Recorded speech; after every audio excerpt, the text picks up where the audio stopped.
So, good day. My name is Jeward T and I'm a member of Group 5 and we are given a task to discuss the Python files.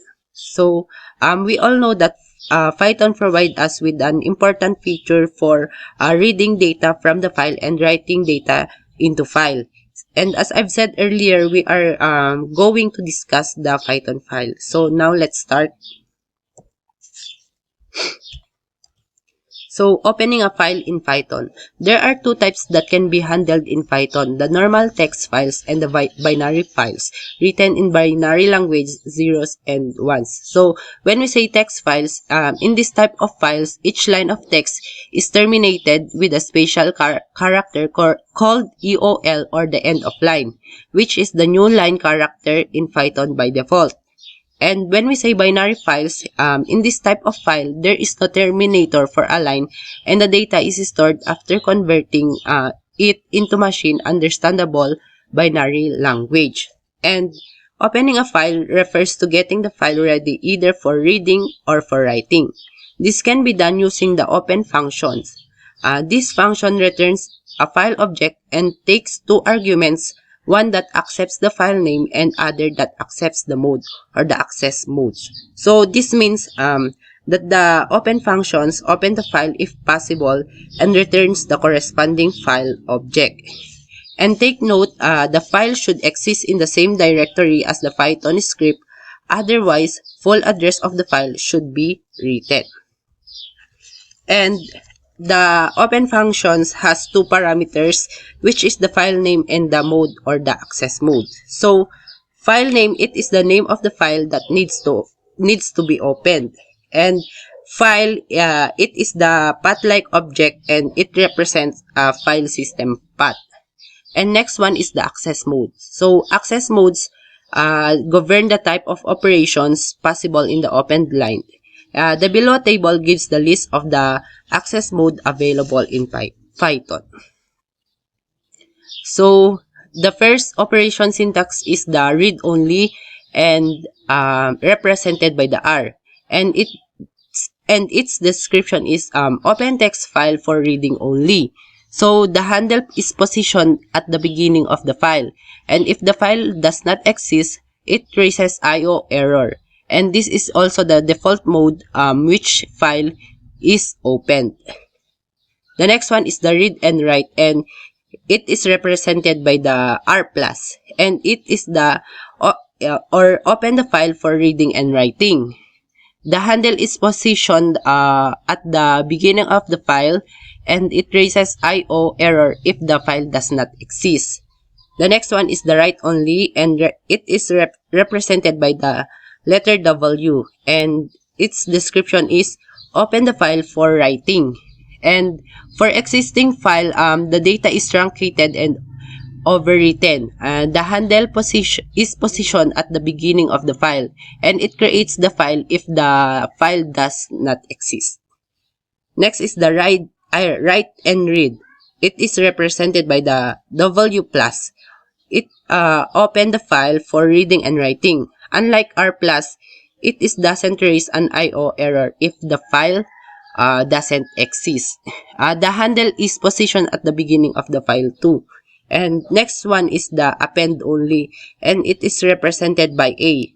Its description is open the file for writing and creates new file if it doesn't exist. And all additions are made at the end of the file and no existing data can be modified.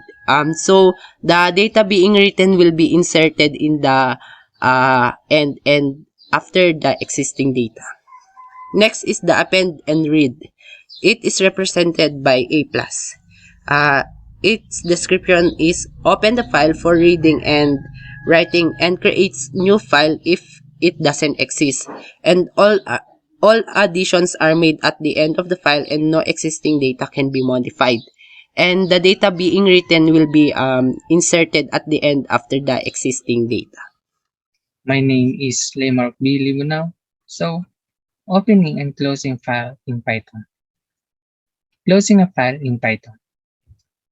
If you notice, we have not closed any of the file that we operate on in the above example.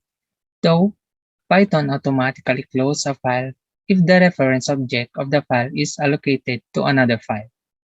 It is standard practice to close an open file, as a closed file reduces the risk of being unwarrantedly modified or read. Python has close parenthesis method to close a file. File creation and file writing, file reading. File creation or create a new file. To create a new file in Python, use the open parenthesis method with the one of the following parameters.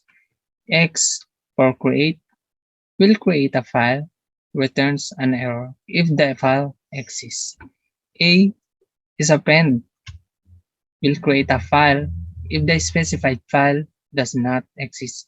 The W for write will create a file if the specified file does not exist. File writing. In order to write into a file in Python, we need to open it in the write W, append A or exclusive creation X mode. We need to be careful with the W mode, as it will overwrite into the file if it's already exists. Due to this, all the previous data are erased. Writing a string or sequence of bytes is done using the write parenthesis method. This method returns to the number of characters written to the file. File reading. To read a file in Python, we must open the file in reading R mode. There are various methods available for this purpose. We can use the read method to read the size number of data. If the size parameter is not specified, it reads and returns up to the end of the file. Good day, sir. I am Jearbonas Lex Pedro. So for today, I'm going to show how to read and write files. So the first thing to do is open the file. So gumawa po ako ng file.1.txt which is nag-create po ako sa Notepad. So ito pong makikita po nating R ay read. So input print open and close parenthesis .file.read. So, ang ilalagay po ko po dito ay number 6. Makikita po natin dito kung ano po yung nilagay ko po sa aking notepad. So, i-run natin yung code.